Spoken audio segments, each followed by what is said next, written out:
Bonjour, bonjour, chers candidats et candidates, et je vous souhaite la bienvenue sur notre chaîne Réussir la SVT au lycée.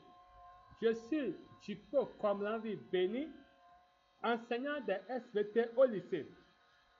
Si c'est votre première fois ici et vous voulez comprendre et réussir la SVT au lycée, cliquez sur le bouton s'abonner et activez la cloche de notification pour ne rien manquer de nos prochaines vidéos. Dans cette vidéo, nous allons nous plonger dans le chapitre fascinant de la génétique humaine. Et nous allons aborder dans cet exercice, ou bien dans cette vidéo, l'importance du groupage sanguin ou bien l'importance des groupes sanguins dans la détermination de la paternité. Et nous commençons maintenant. On se demande si un échange a pu avoir lieu dans une maternité entre deux nouveau-nés.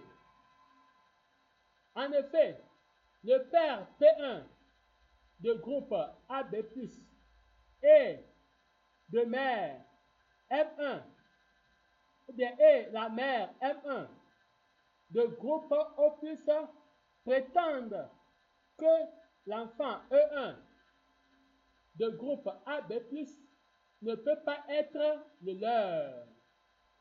Compte tenu de vos connaissances sur les groupes sanguins, compte tenu de vos connaissances sur les groupes sanguins, 1. Pensez-vous qu'ils ont raison? Justifié. La mère M1 pourrait-elle avoir un enfant AB+, avec un autre père? L'enfant E2, né en même temps que E1, est de groupe sanguin A-. Pourrait-il être l'enfant de P1 et M1? Justifié. 4. Les parents P2 et M2, auxquels on a attribué l'enfant E2, sont respectivement AB- et A+. Peuvent-ils en fait être les parents de l'enfant E1? Justifié.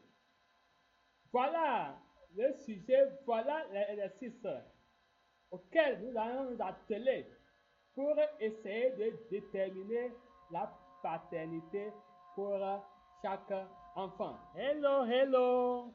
Bienvenue au programme Réussir la SVT au bac 2024. Tu es d'accord avec moi que si tu obtiens au bac une note supérieure ou égale à 15 en SVT au bac, tu as ton bac en poche. Pour aider un candidat à réussir la SVT au bac, je lance mon programme en ligne de 2024. Ce programme en ligne va se dérouler les mois d'avril, mai et juin. Et nous allons travailler chaque semaine. Pour participer au programme, la participation est à 10 000 francs. La participation est à 10 000 francs. Et si tu veux intégrer le programme, j'ai épinglé en commentaire le lien du groupe WhatsApp du programme. Cliquez sur le lien en commentaire pour prendre part à ce programme inédit. Suivez le retour de ceux qui ont suivi le programme l'année passée. Donc ici, ce candidat a obtenu une note de 17 en SVT au bac. Donc, il nous a suivi depuis le Sénégal. Donc, il a eu une note de 17 sur 20 en SVT. Voilà, donc c'est un Sénégalais qui nous a suivi dans ce programme. Et c'est un candidat et sa note en SVT au bac est 16. Il a obtenu 16. Donc, ce candidat, si vous voyez, donc, il a obtenu une note de 16 sur 20 en SVT également.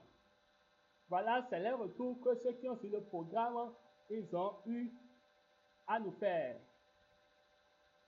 Et là, si vous voyez, il a obtenu une note de 15 sur 20. Il a obtenu une note de 15 sur 20.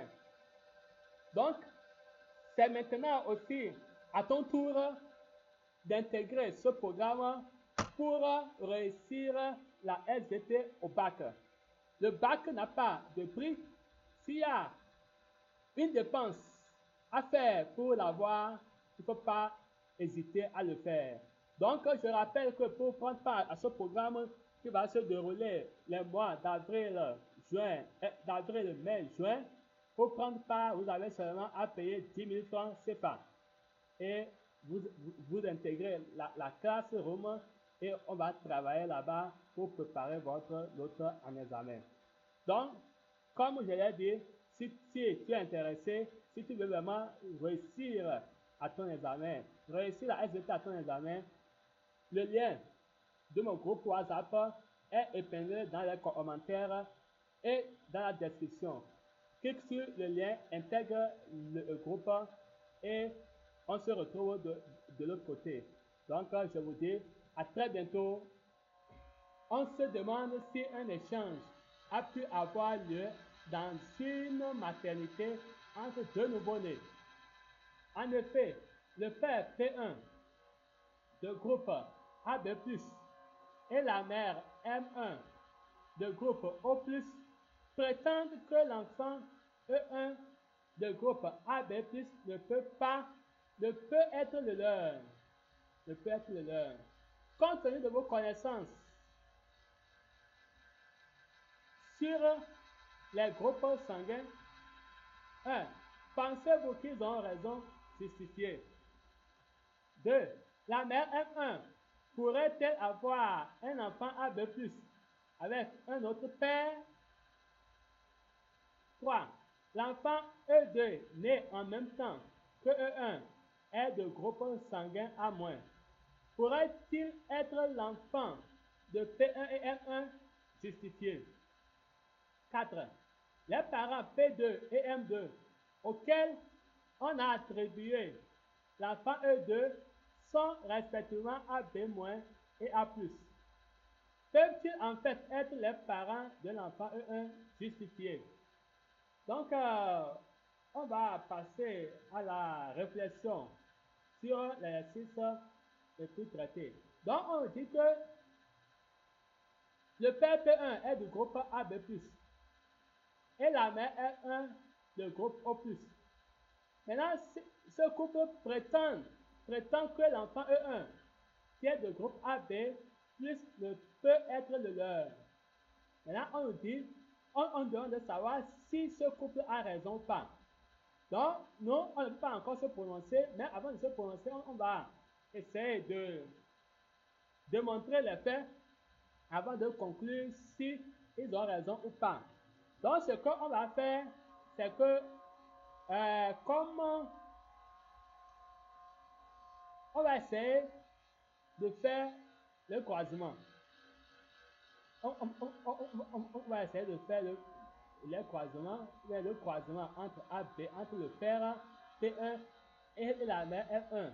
Et on va essayer de voir dans leur descendance s'ils peuvent avoir un enfant du groupe AB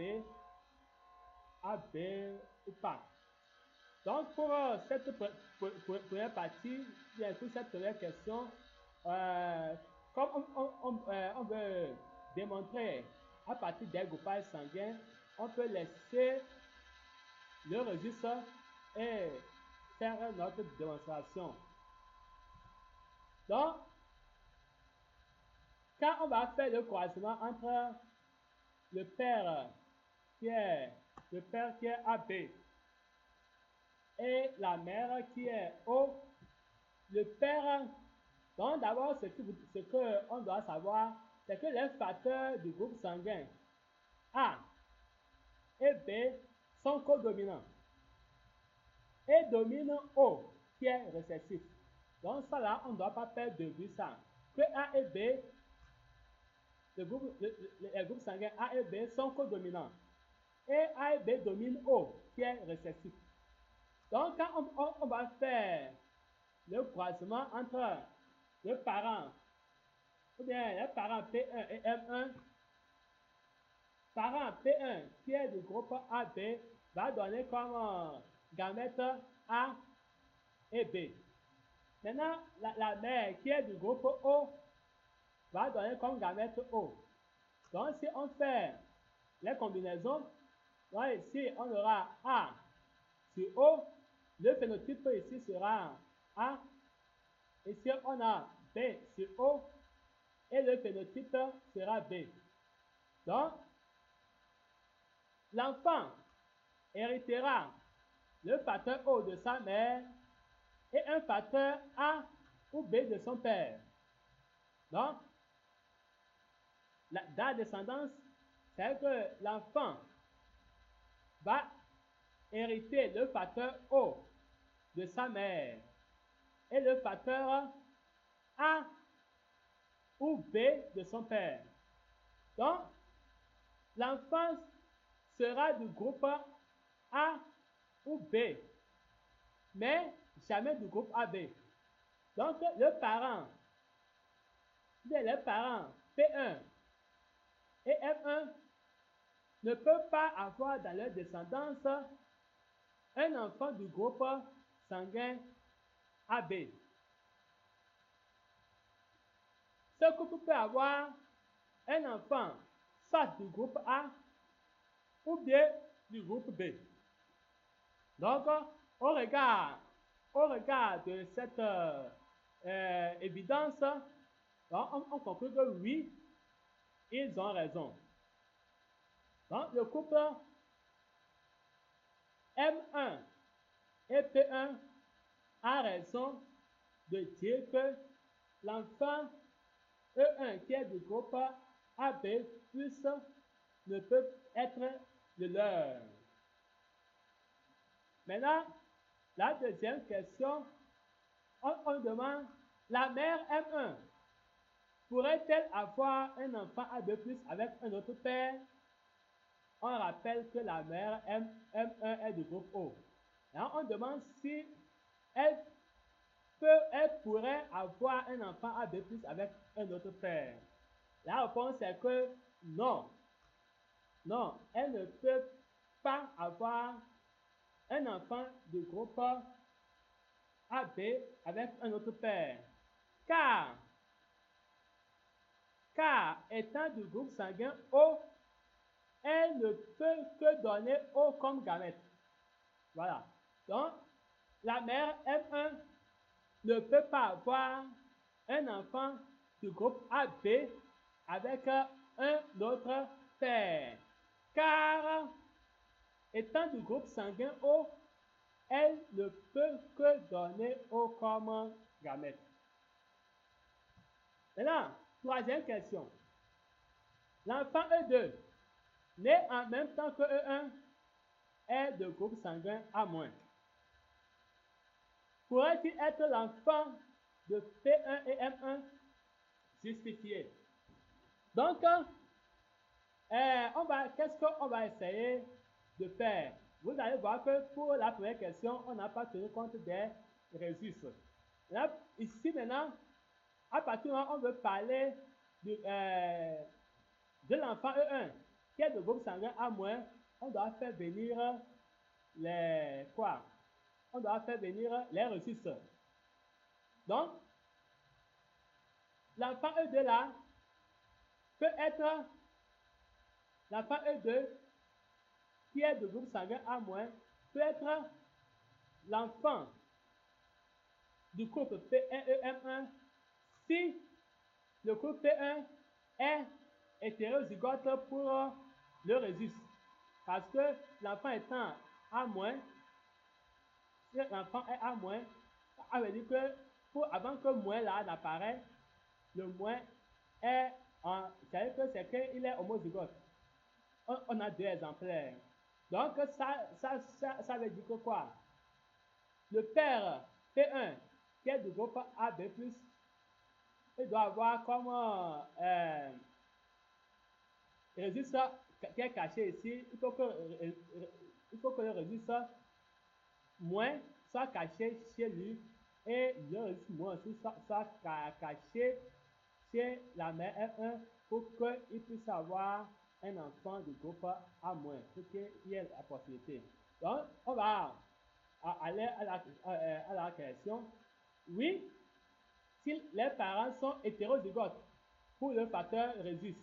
Donc, on va essayer de faire le génotype des parents et faire les croisements pour voir ce que ça va donner. Donc, le parent P1 qui est AB+, donc voilà ce qu'on peut écrire comme génotype pour P1. A sur A, maintenant RH plus sur RH moins. Croisé avec O sur O, RH plus RH moins. Pour la mère F1, son génotype c'est O sur O, RH plus et RH moins. Maintenant, il y aura production de gamètes. Donc P1 va donner comme gamète A, RH plus, A, RH moins, B, RH plus, B, RH moins. Donc, ce sont les gamètes de P1, ça. Gamètes de P1. Maintenant, pour la mère M1, elle ne peut que produire deux gamètes, à savoir O, RH plus, O, RH moins. Donc, c'est ça les gamètes de M1. O, RH plus, O, RH moins. Maintenant, on fait les combinaisons. Maintenant, dans les combinaisons, on voit ici que on a A+, A+, B+, B+, A+, A-, B+, B-. Donc, on voit que dans la descendance, le couple P1-M1 peut avoir un enfant du groupe A-. Du coup, l'enfant E2, qui est du groupe sanguin A-, l'enfant E2 qui est du groupe sanguin A-, peut être l'enfant ou bien être l'enfant de P1 et F1. Voilà ce qu'on peut dire par rapport à la question 3. Donc, oui, ce couple M1, P1 peut être les parents de l'enfant E2 qui a pour groupe sanguin A-. Donc, on a essayé de faire le croisement entre P1 et F1 avec leur génotype. On a fait les combinaisons et on voit que réellement, il peut avoir ce couple P1 et M1 peut avoir un enfant du groupe A- dans leur descendance. Donc, E2 serait pour ce couple. Maintenant, la question, parents P2 et M2 auxquels on a attribué l'enfant E2 sont respectivement A, B- et A+. Peuvent-ils en fait être les parents de E1 justifiés? Donc, on rappelle que l'enfant E1 est du groupe AB+. Donc, ce qu'on va faire maintenant, comme les parents P2 et M2, ils ont pour groupe sanguin respectivement AB- et A+, on va essayer de faire le croisement entre ces deux génotypes-là. Et on va vérifier dans la descendance s'il peut avoir des enfants, si dans la descendance, dans la descendance, on peut avoir un enfant du groupe AB. Là, si c'est possible, là, on va attribuer l'enfant E1 au couple P2 et M2. Donc, on va aller. Donc, voilà. Dans ce cas, pour génotype des parents P2 et M2, P2 qui est du groupe sanguin AB-,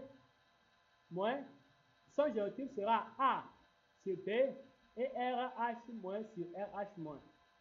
Et là, qui serait croisé avec M2 qui est du groupe A+. Donc A+, on peut avoir comme génotype A sur O et RH+ sur RH-, ou bien ça peut être A sur O, RH+ sur RH+. Donc on va essayer de faire la position des gamètes.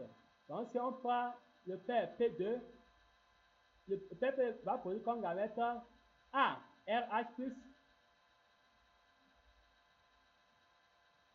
non, plutôt, oui, ici, ici ce n'est pas, oui, le père va produire A, RH.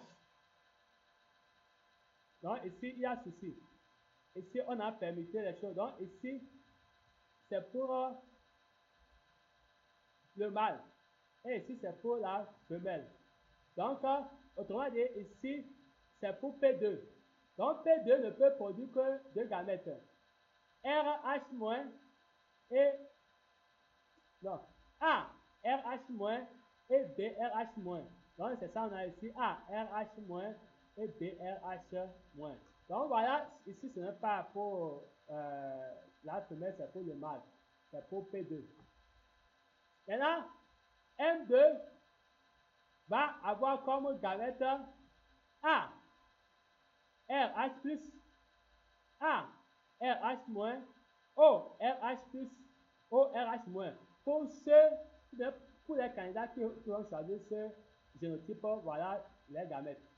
Ah, quelqu'un d'autre qui va prendre ce génotype, il va avoir aussi, il va avoir deux gamètes ici. A, RH+, O, RH+. Donc, quel qu'en soit le génotype que vous allez choisir ici, ça va vérifier. Donc, si on s'en tient à ce génotype. Donc, voilà les gamètes produites par M2, la maman.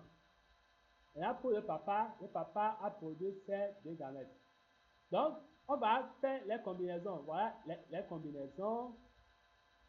Maintenant, on constate que dans la descendance du couple P2 et M2, on a un groupe AB+. On a un groupe AB+. Donc, du coup, l'enfant E1, qui est du groupe AB+,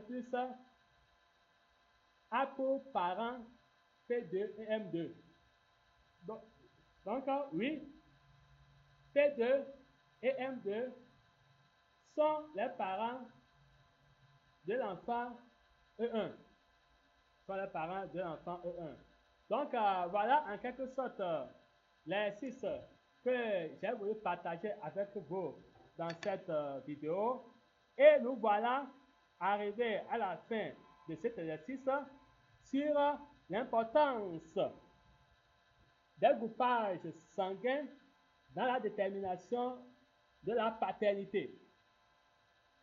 Donc, j'espère que cette vidéo vous a permis de mieux comprendre encore la génétique humaine et de vous sentir plus confiant. Si vous avez des questions, posez-les dans les commentaires et n'oubliez pas de mettre un j'aime la vidéo pour me soutenir et partager la vidéo avec vos amis. Donc, je vous dis une fois encore, merci pour l'intérêt que vous portez à notre chaîne et je vous donne rendez-vous la semaine prochaine pour une autre aventure. Et d'ici là, portez-vous bien et bye bye.